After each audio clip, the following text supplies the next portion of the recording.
The fluorescent lights flickered overhead, casting a cold white glow on the sterile walls of the hospital. I sat on the stiff plastic chair, the vinyl creaking beneath me, my fingers numb as the phone buzzed incessantly in my hand.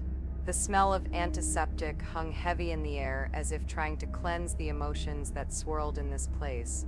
It was the message that I couldn't shake, the words "last chance" echoing louder with each breath, filling the quiet room with a desperate urgency. Heart pounding, I stared at the text once more. "Please, this is my last chance." It was anonymous, and yet it seemed to tug directly at my heart, pulling at every vulnerable string I had tried so hard to keep together. As rhythmic footsteps passed the door, I felt the weight of silence creeping into my bones. Breathing deeply through the wave of anxiety, I knew I had to decide whether to respond. But before I continue, if you are feeling what I am feeling right now, please leave a like. It helps me keep going. The message had come at such an unexpected time. I had been waiting outside the ICU, the quiet hum of machines bleeding through the heavy doors, marking the passage of every agonizing second. My hands shook slightly, the cool metal of the phone both comforting and damning. I had never imagined receiving such an imploring plea in the middle of this overwhelming chaos. My mind raced with questions. Who needed me now, and why did it feel so personal? I looked around the waiting room, people immersed in their own worlds of concern, eyes glazed with worry. I felt the isolation of my dilemma settling in, creating an ocean of doubt within. Could my reply be their lifeline? Or would it only sink me further into the whirlpool of unanswered calls and indeterminate fates? My eyes scanned the chartreuse-colored walls. They were adorned with landscapes desperately trying to evoke peace, failing miserably at masking the tension lingering in the air.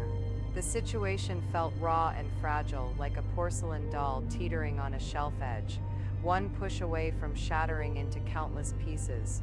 The text clung to me, an unexplained magnetism that seemed woven with truth and a vulnerability that mirrored my own. Questions spiraled in my mind, casting dark shadows on every surface I glanced upon. Could it be someone from here inside the hospital? Or perhaps a ghost from my past seeking closure in the form of these typed words? Every minute that passed deepened the mystery, leaving me with only fragmented clues. The echoes of hurried footsteps outside affirmed that everyone here had their own mountain to climb. Yet my path seemed to twist and turn beyond the visible horizon, as I grappled with the magnitude of this connection I'd yet to unravel. There in the waiting room, where whispers of life and death coexist like long-lost friends, I felt my resolve waver. I started to recognize whispers of myself within the anonymous request, echoes of moments when I too had reached out into the void, wishing for a beacon of hope. The pressure swelled, pressing upon me like ocean waves, filling the space around me until clarity began to bleed through the chaos. The realization was sharp, piercing through the cacophony of doubts I'd nestled in. The message was real, raw, and it ached with authenticity. What lingered was the terrifying clarity, a past I wasn't ready to revisit. The truth unraveled itself to me like slow-moving curtains on a stage, revealing a past conversation halted by time itself, left incomplete and shadowed in regret. The sender, masked in anonymity, bore echoes of a decision I once made, one that left lingering scars and unspoken words.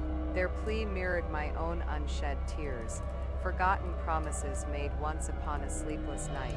And with this revelation came a sudden wave of overwhelming empathy, understanding beyond time, binding strangers through pixels and untold stories.